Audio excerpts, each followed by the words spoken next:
Bismillahirrahmanirrahim. Alhamdulillahi Rabbil Alamin. Wassalatu wassalamu ala asyrafil anbiya'i wal mursalin. Nabiyina Muhammadin wa ala alihi wa sahbihi ajma'in. Assalamualaikum warahmatullahi wabarakatuh. Sa isunod na usapin insyaAllah dito sa Kitabul Muamalat, dito sa Babul Awwal tungkol sa buyo, sa pagbebenta at pagbili. Al-mas'alatur rabi'ah, ang ikaapat na usapin, al-khiyaru fil bay'.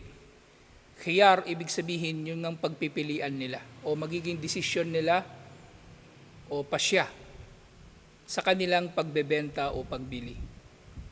Dahil nga al-khiyar, an yakuna likullin min al-ba'i' wal mushtari al-haqqu fi imda'i aqdil bay' o faskihi. So ang khiyar na tinatawag dito, na magkakaroon ang lahat ng karapatan, ang nagbebenta at ang bumibili, kung gusto ba nilang ipagtibay ang kanilang pagbebenta o pagbili. O pawawalan nila ito ng saysay. Pawawalan nito ng saysay. So pwedeng parehong mangyari. Hanggat hindi pa nga sila, kumbaga, nagkakahiwalay na hindi pa natatapos talaga yung kanilang transaksyon. Wal aslu fi aqdil bay'i an yakuna lazima. Na ang unang hatol dito sa aqdul bay', dito sa kasunduan nila ng pagbebenta o pagbili, na ito ay kumbaga lazima. Kapag nagkasundo na sila, kailangan na itong ipatupad. Kailangan na ito ipatupad. Kumbaga, kapag nabili na ang isang bagay, pag-aari na ito ng bumili. At syempre, yung nagbenta, hindi na niya pag-aari ang anumang kanyang ibinenta. At ang anumang natanggap niya mula dun sa bumili, ayun ay nagiging pag-aari na niya. At ang ibinayad ng bumili ay hindi na rin kanya. Mata in akada, mustawfiyan arkanahu wa syurutuhu.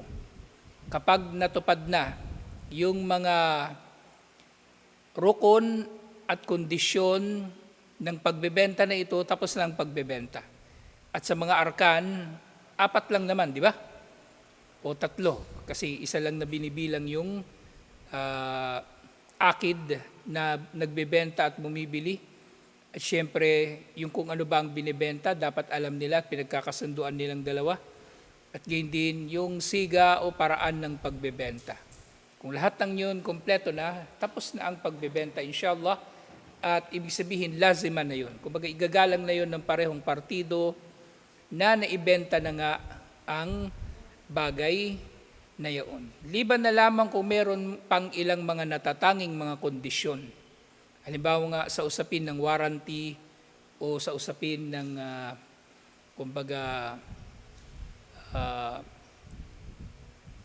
warranty, ibig sabihin yung garantiya na ang ibinenta nung nagbebenta ay may kalidad, hindi ito sira. Na kung halimbawa mang mapagtitibay na sira, halimbawa yung nabili ng bumili, maaari sila magkaroon ng kondisyon. At yun ay tinatawag na daman o warranty. At yun nga, wala yuhikku li ayyi minal mutaakidina arruju'u anhu. Kapag napagtibay na ang pagbebenta, so hindi na ito pwedeng babawiin. Hindi na ito babawiin. Pero syempre, ang layunin ng mga pagsasabatas na ito ay makatuwiran. So tapos na yung pagbebenta, pero syempre ang layunin ng Sharia ay ang pangalagaan ng karapatan ng mga tao. At kabilang dito ang karapatan nila sa kanilang mga yaman. So hindi porke nagkapalitan na nga sila ay maaring absolutely wala ng paghabol, kumbaga, meron pa rin. Illa anna din al-Islam, dinus samaha wal yusr.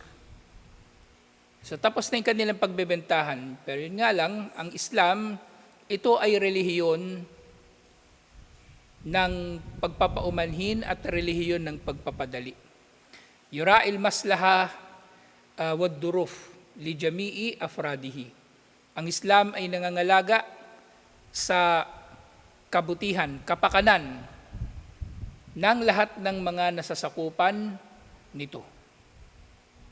Kumbaga, kung ang pagbebenta na yun, kalaunan ay napagtibay na nakakasama pala para sa para sa nagbenta o bumili, maaari magkakaroon ng mga special nga na hatol o karagdagang mga panuntunan. Na nga sa Islam, hindi tinatanggap sa Islam yung ibang mga nakagawian ng mga kuffar. Halimbawa, yung sinasabi ng kuffar, halimbawa, yung no return, no exchange, so hindi pwede yun sa Islam. Kung sira yung binenta mo, hindi yun pwedeng sasabihin mo, no return, no exchange. Walang ganun. Kailangan mo palitan yun. Kailangan mong matapat sa iyong pagbebenta. Kailangan mo maging matapat sa iyong pagbebenta. Inshallah. Nai-honor mo yung karapatan ng tao na siya'y makakabili sa iyo ng bagay na maayos at walang sira. Sa pinangangalagaan pareho ang karapatan nila. So gayon din naman, kung halimbawa, sinungaling, o napagtibay na nagsinungaling naman yung nakabili, sasabihin niya, sira yung kanyang nabili, pero siya naman talagang nakasira pala. Kumbaga, ang ibig sabihin dito, ang karamihan kasi ng mga warranty ay mayroong kondisyon na ang produkto ay kumbaga ginagarantiyahan ng nagbenta na ito ay nasa maayos na kalagayan na matatanggap ng bumili. Ngayon kung meron mang lilitaw dito na sira, halimbawa sa loob ng isang buwan o sa loob ng isang taon, so meron doon tinatawag na na limited warranty o manufacturer's warranty. So sa mga ganon, minsan ginagawa nilang kondisyon na maaring dadalhin sa pinagbilhan yung nabiling sirang gamit at aayusin nila yun ng libre o kaya papalitan ng bago. Pero yun nga, kung halimbawang mapagtitibay nila na ang pagkasira ay dulot ng hindi makatuwiran na paggamit ng tao ng bumili o pagpapabaya niya, hindi i-honor ang warranty. Wala siyang makukuhang warranty sa ganoong mga pagkakataon. Wala siyang makukuhang warranty sa ganoong mga pagkakataon. So nga isinasaalang-alang ang lahat ng kapakanan. Lalong-lalo na dito sa usapin natin yung nagbenta at bumili. Wa min dalika anna al-muslim idha ishtara sil'atan aw ba'aha li sababin ma, dahil dito ang Muslim na nagbenta o bumili sa ano pa mang dahilan, thumma nadama ala dhalika, at pagkatapos nito ay pinagsisisihan niya ang kanyang pagbili, faqad abaha lahu asy-syar'u al-khiyar hatta yufakkira fi amrihi. So dito, halimbawa, nakabili siya at bandang huli nagsisisi sa anumang nabili niya. Nang pagsisisi rito na tinutukoy, syempre, hindi yung nagbago lang yung isip niya. Nagbago lang ang isip niya, ay ayoko na pala nito, isusoli ko na lang ito sa binilhan. Ang tinutukoy dito, kumbaga yung merong kapintasan dun sa kanyang nabili. So maaring magkakaroon pa rin ng khiyar kahit tapos na, nagkapalitan na sila ng pera at ng paninda. So maaring bibigyan siya ng pagpapasya hanggang sa makapagdesisyon yung nakabili kung anong gagawin niya. Isusoli ba niya ito o pananatilihin na sa kanya? Wayanduru fi maslahatihi. At syempre, titingnan ng kapakanan nung bumili. Fayakdimu alal bay'i aw yataraja'u anhu alama yarahu munasiban lahu. So maaring itutuloy niya ang pagbili, ibig sabihin yung bumili, tutuloy niya ang pagbili o babawiin niya yung pagbili at titingnan niya kung ano ang karapat-dapat sa kanya. So dito, kumbaga, yung nadam na tinutukoy dito, hindi rin ito basta-basta lang na, kumbaga, nagbago lang ang isip ng bumibili. Kasi minsan may ganun May bibili tapos napangitan siya doon sa binili niya o kaya hindi yun yung inaasahan niya. So maaring mapapaloob yun dito. So kakusapin niya yung binilhan niya kung pwede ba itong palitan o pwede ba itong isauli. Magre-refund, kumbaga, depende. Kasi meron pa namang iba't ibang uri ng khiyar, alhamdulillah. So merong aksamul khiyar na tinatawag. Mga uri ng khiyar o pagpipilian o pagdedesisyon ng bumili at nagbenta. Na unang khiyar na tinatawag, khiyarul majlis. Na kumbaga, ito yung pagdedesisyon nila habang sila ay magkakasama pa. At pangalawa, khiyarul aib. At ito yung kapag ang nakabili ay nakakita ng kapintasan doon sa kanyang binili. At syempre meron ding tinatawag na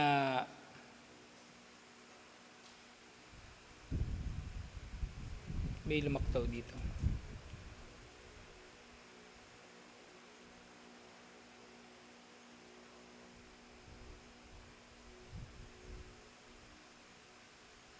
Ba't nawala yung pangalawa?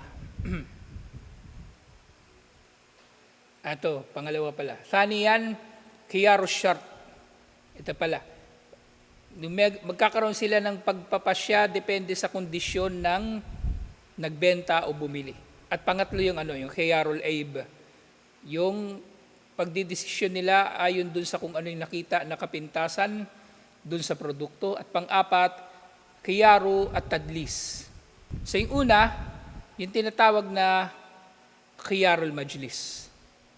Wahuwa al-makanu alladhi yajri fihi at-tabayu. Yung majlis na tinutukoy dito ang lugar kung saan sila nagbentahan, sa tindahan o saan man. Fayakunu likulli wahidin min al-aqidina al-khiyaru ma dama fi majlisil aqdi wa lam yatafarraqa minhu. So dito sa tinatawag na khiyarul majlis, hanggat naroon sila sa loob ng tindahan at hindi sila nagpapalitan nga ng pera o ng paninda, nananatili silang mayroong pagpipilian. Itutuloy ba nila yung kanilang pagbebentahan o hindi? At ito ay hadith, ayon sa hadith na iniulat ni Ibn Omar radiyallahu anhuma, iniulat ito ni Imam al-Bukhari at Imam Muslim, al-bayyi'ani bil khiyari ma lam yatafarraqa. Ang nagbebentahan at nagbibilihan ay nasa pagpipilian hanggat hindi sila naghihiwalay. Hanggat hindi sila naghihiwalay. Ibig sabihin, nandun pa rin sila sa lugar ng tindahan nung pagbebenta. So pagkatapos noon, tapos na yung khiyar. Tapos na yung khiyar. Kumbaga, tapos na yung pagbebentahan. Kumbaga. At maaring meron na lamang ibang mga usapin pa na mangyayari. Pero nga meron tinatawag din na khiyaru shart. Khiyar na may kinalaman sa kondisyon. Wahuwa an yasharita al-muakidan, al-mutaakidan. Na itong khiyarus shart, ang magkaroon ng kondisyon ang nagbebenta at bumibili, o ahadihima al-khiyar ila muddatin ma'luma. So maaaring isa sa kanila o dalawa sila pareho, mag-uusap sila na dapat magkakaroon pa rin sila ng pagpipilian hanggang sa ilang takdang panahon. So ito na nga maaaring mangyayari sa mga usapin ng warranty. Ito, bibenta ko tayo sa iyo, ang cellphone, gamit na ito, second hand dito. Pero meron niyang warranty 1 buwan na inshallah hindi yan masisira. Kapag masira, i-repair ko ng libre. So maaring ganun, di ba? O kung brand new, o sasabihin niya, mas mahaba-haba ang warranty nun, 1 taon. Na wala talaga siyang sira o kaya manufacturing defect na tinatawag. Na nga, liimda'il akdi aw faskihi. Na pagkatapos ng tukoy na panahon na ito, so maaring magkakaroon ng pagpapatuloy ng pagbebentahan o maaring pagsasauli ng pagbebentahan. At yun, ganun din sa warranty. Na kung halimbawang sira talaga, so kung meron pa silang karagdagang kondisyon na isosoli yung binenta, kasi yung iba, di ba, magkokondisyon na ire-repair lang. Pero yung iba, may kondisyon sila na pwedeng isoli. Sabi pa nga nila, no questions asked, walang kondisyon, isusoli lang niya talaga. Wala siyang kailangan patunayan pa o ano. Kumbaga, halimbawa, yung sinasabi din yan sa ibang mga produkto, money back guarantee. So parang ganun din. So pwedeng isusoli sa kanya yung pera, i-refund sa kanya buo.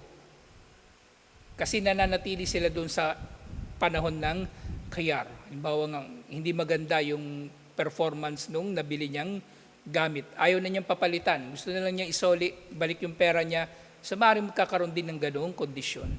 Faidan tahat al-mudda al-muhaddada bainahuma min bidayatil aqdi walam yufsakh sara laziman. At kung matapos na yung kanilang takdang panahon na mula doon sa kanilang pagsisimula ng pagbebentahan, tapos wala naman nangyari na kumbaga pagpapawalang sa isa sa kanilang kasunduan, so walang problema. Ibig sabihin tuloy na yung kanilang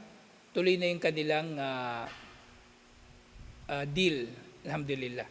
So meron dito binigay na halimbawa, an yashtariya rajulun min akhirin sayyaratan. Halimbawa merong tao na bibili ng kotse mula sa isa pang tao. Dalawa sila. Wa yaqulul mushtari, at sasabihin ng bumibili, liyal khiyar muddata shahrin kamil. So meron akong pagpipilian sa loob ng isang buwan. So gusto niya, kumbaga, sabihin na lang natin na para familiar tayo sa mga terminolohiya, gusto niya ng warranty isang buwan. Fa in taraja'a an shira'i khalal shahri falahu dhalik. Kung ayaw na niyang bilhin yung kotse sa loob ng isang buwan, pwede niyang isoli yung kotse. Wa illa lazimahu shira' as-sayyara bimujarradi intihai ash-shahr. Pero kung hindi na niya ito sasoli, kailangan niya na ito talagang maituring na benta na sa kanya at nabili na niya pagkatapos ng buwan na yon. Na walang pagkalugi para sa kanya at wala rin pagkalugi doon sa nagbenta. So parehong naprotektahan yung kanilang karapatan, inshallah. Na madalas sa ganitong kalagayan, although sinasabi diba na kumbaga magiging obligado na sa kanya ang pagbili, pero actually naibigay na niya yung pera kadalasan sa ganitong kalagayan. Nabigay na niya yung pera. O kaya maaring mangyari by down payment na siya na binigay. Na syempre protection din para doon sa nagbebenta. Alhamdulillah. So yung pangatlo, ito naman yung khiyarul aib. Yung khiyar o pagpapasya nila, pagdidesisyon, depende sa kapintasan ng produkto na binili. Wa huwa alladhi yathbutu lil mushtari idha wajada aiban fi silati. At ito ay mapagtitibay kapag napatunayan na ang nabili ng bumili ay may kapintasan o may sira. Lam yukhbirhu bihi al-ba'i.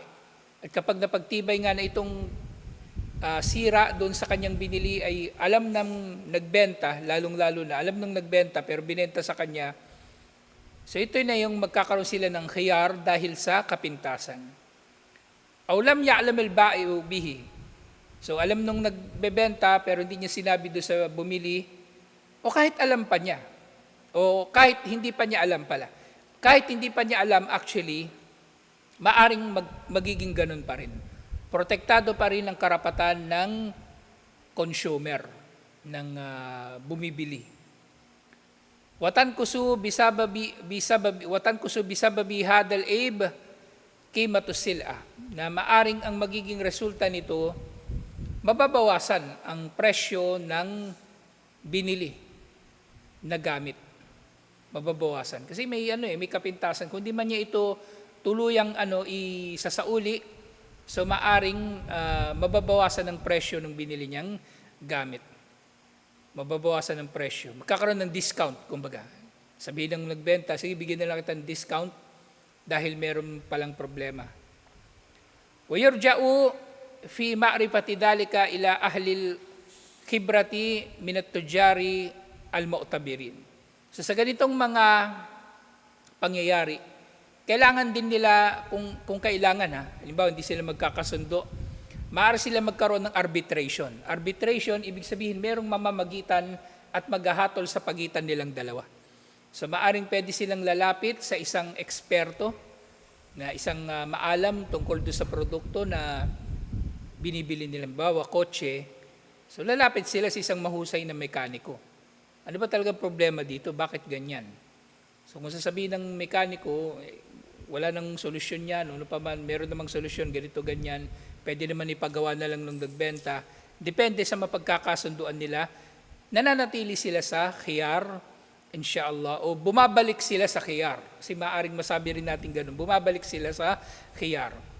Fama adduhu ayban thabata bihi al-khiyar wa illa fala. So anumang kumbaga mapagtibay nila o maibilang nila na kabilang sa mga kapintasan ay kumbaga maaari pa rin sila magkakaroon ng khiyar dito. At kung wala naman sila makitang kapintasan, hindi ito applicable. Hindi ito applicable. Na ito nga, وَيَثْبُتُ هَذَا الْخِيَارِ لِلْمُشْتَرِي. Ang khiyar na ito, unang-una, syempre ay nasa karapatan ng bumili. Kasi siya naman ang makakakita ng kapintasan eh. Siya makakakita ng kapintasan, tapos sasabihin niya dun sa kanyang binilhan. Doon sa naunang dalawa, pareho silang merong pagpipilian. Dalawa sila. Pero dito sa pangatlo, yung bumili ang may pagpipilian kung bibilhin pa ba niya yun o hindi o ano bang gusto niyang mangyari. Fa insyaha amdal bay. Kung gugustuhin niya, itutuloy niya ang pagbili. Wa kada audal aib. Na maaring kumbaga ipagpapatuloy niya nga yung pagbili o kukuha na lang siya ng kapalit. Isusoli niya yung nabili niyang sira at papalitan ng bago, pwede rin. Wa huwa al-farqu bayna qimati sil'ati sahiha wa qimatuha wa hiya mu'iba. So maaring mangyayari na ganoon din, kumbaga kung kukuha siya ng bago, kasi pwedeng na, di ba? Kasi nagamit na niya yung unang gamit. So pwedeng bibilhin niya na lang yung bago pero meron ng discount, mababawas na doon kung ano man ang ibinayad niya doon sa presyo nung nauna na, kumbaga isinusoli niya na sira. Kung halimbawa mang bago talaga yung kukunin niya, halimbawa bumili siyang second hand tapos kukuha na siya ng bago, pwede rin na ganun. O parehong bago, may sira yung nauna, walang papalitan niya ng bago uli na inaasahan niya walang sira, so pwede rin inshallah. Wa insya'a radda sil'a. Kung gugustuhin niya, ibabalik na lang niya yung produkto. Wastaradda athaman alladhi dafa'ahu ilal ba'i. Kung gugustuhin din naman niya, magre-refund na lang siya. So pwede rin mangyari ang ganun. Ire-refund na lang niya ang kanyang nabili mula dun sa tao. Ibibigay ng kumpleto yung kanyang binayad. At isusoli niya yung gamit na sira, ayaw na niyang papalitan, ayaw na niyang i-repair, gusto na lang niya ng refund, so pwede rin, inshallah. So napakaganda ng Islam, alhamdulillah, pagdating sa bagay na ito. So panahon pa ito, nung nina Propeta Muhammad sallallahu alaihi wasallam, panahon ng salaf, napagtibay na nila ito. Pero hanggang ngayon, yung mga tao, nagdedebate pa rin sila sa Kongreso, sa Senado, pagdating sa mga karapatan ng consumer, mga consumer rights, nagdedebate pa rin sila. Pero sa atin malinaw na mula nung una pang panahon, alhamdulillah. At pang-apat, khiyarut tadlis. Wa huwa an yudallis al-ba'i'a, an yudallis al-ba'i'u o yudlis. An yudlis al-ba'i'u alal mushtari ma yazidu bihi, na dito yung kumbaga pagpapasya na yung tao na nagbenta, halimbawa dadagdagan niya yung presyo. Nang layunin niya rito ay para mandaya. Na kumbaga yung nagtitinda, dinadaya niya yung bumibili. Natataasan niya yung presyo na mula doon sa tunay nitong presyo talaga o iba pa. Wahadal fi'lu muharram. So ito ay ipinagbabawal. Yung nga sinabi ni Propeta Muhammad sallallahu alaihi wasallam, man gasyana falaysa minna. Iniulat ni Imam Muslim, sino man ang mandaya sa atin, kumbaga mandugas sa kapwa niya Muslim, ay hindi kabilang sa mga Muslim. Itinatakwil siya talaga ni Propeta Muhammad sallallahu alaihi wasallam. Mithaluhu, at halimbawa nito, an yakuna endahu sayyaratun. Merong magbebenta, meron siyang kotse. Fiha uyubun kathiratun fi dakhiliha. At marami itong mga sira sa loob nito na maaaring hindi mapapansin ng bibili. Fayamidu ila idhariha bilawnin jamil. At para siguradong mabenta niya ito, pinapinturahan niya ito ng magandang kulay. Pinapinturahan niya ito ng magandang kulay sa labas. وَيَجْعَلُ مَدْهَرَهَا الْخَارِجِي burakan hatta yakhda al-mushtari bi annaha salimatun fayashtariha. So ginawa niya talaga na magandang-maganda yung labas, nang sa gayon ay magugustuhan ito ng bibili. Kasi malilin lang niya yung bibili. Upang malinlang niya, maloko niya, madugas niya ang bibili na mag-aakala na ito ay maayos at bibilhin niya ito. ففي هذه الحالة يكون للمشتري الحق في رد سلعة على البائع واسترجاع الثمن. So, sa ganitong kalagayan, isa lang ang pwede niyang, ang merong karapatan dito, yung bumili. So pwede niyang isoli, meron siyang karapatan na isoli ito at bawiin ang buo niyang ibinayad. Alhamdulillah. Bawiin ang buo niyang ibinayad. So dito sa khiyar, malinaw ang khiyar. Malinaw ang khiyar. Kumbaga, natatapos ang pagbebenta at pagbili kapag naghiwalay na sila. Ayon dun sa unang uri ng khiyar, yung khiyarul majlis. Pero yun nga, maaring habang magkasama pa sila, meron silang khiyarul shart, meron silang mga kondisyon na ipapatupad. Pareho silang magsasabi. Lalo na kapag bumibili ka ng yung mga bagay-bagay na maselan, electronics, appliances, applicable to. Pero kung kung sa gulay, pareho rin, applicable din ito. Gulay, isda, karne, pwede rin inshallah. Pwede rin. Diba? May sira. Isoli mo yung gulay. Kabibili mo lang kanina, tapos nung hinihiwa mo na, sira. Parang nung nakaraan, may nabenta kami kay Maribel na nasirang repolyo. Paghiwa niya, sira yung loob. Sinoli sa amin. Tapos kami naman, sinoli rin namin dun sa nagsusupply ng gulay. So pwedeng mangyari yung ganun. Pero yung ganun naman, dun yung papasok sa khiyarul aib. Sa khiyarul aib, dun sa kung merong kapintasan yung produkto. So pwede siyang isoli, pwede papalitan, pwede i-refund, pwedeng ipapaswap na lang niya at iba pang mga pwedeng mangyari. At syempre panghuli, yung khiyar kapag nagkaroon ng pandaraya na ang pwede niya talagang kunin ay ang refund ng kanyang binili. Kasi kung halimbawa, 'di ba, alam mo nang dinaya ka, tapos sasabihin na lang nung binilhan mo, bibigyan na lang kitang discount, soli ko yung kalahati ng binayad mo. Actually, ang totoo niyan, mas safe kung kunin mo na lang ng buo yung binayad mo. Mas safe yun. Kasi alam mong mandurugas yun eh. Huwag ka na magpapaloko ulit. Kahit kalahati lang, huwag ka na magpaloko. Kunin mo ng buong pera mo, inshallah.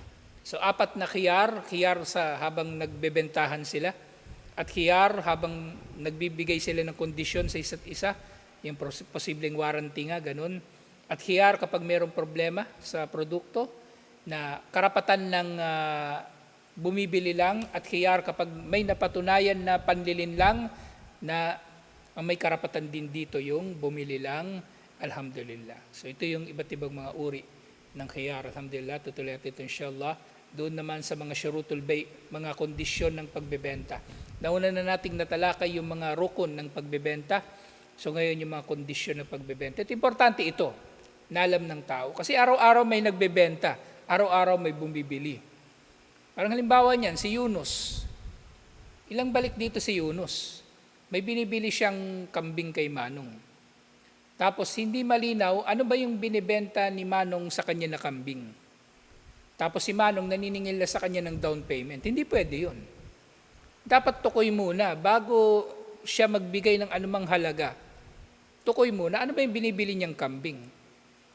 Kasi kung hindi, babalik pa rin sila doon sa khiyar ng aib, kung meron mang aib yung bibilhin niyang kambing, o meron mang panlilin lang doon sa ibebenta ni Manong. Ang importante talaga yung makita, anyway, rukun naman talaga, di ba?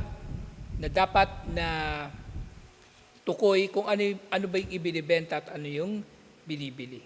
Dahil nga, di ba, yung tatlong rukon, yung akid, dalawa sila na nagbebentahan at buibili. Yung maakudo alihi, kung ano ba yung binibenta. So dapat alam nung bumibili kung ano yung binibili niya. Nang sa gayon, walang garar, walang panganib, na walang uncertainty sa kanilang pagbebenta. Siyempre, magkaroon ng malinaw na siga yung kanilang pagbebenta, inshallah. So dapat malinaw to. Kasi manong absent ng absent eh. So yun, problema. Maaring nagkakasala na siya na hindi niya nalalaman, waliyadu billah. So yun ang pinagkaiba ng may alam at walang alam. Alhamdulillah. Tutuloy natin ito inshallah. Assalamualaikum warahmatullahi wabarakatuh.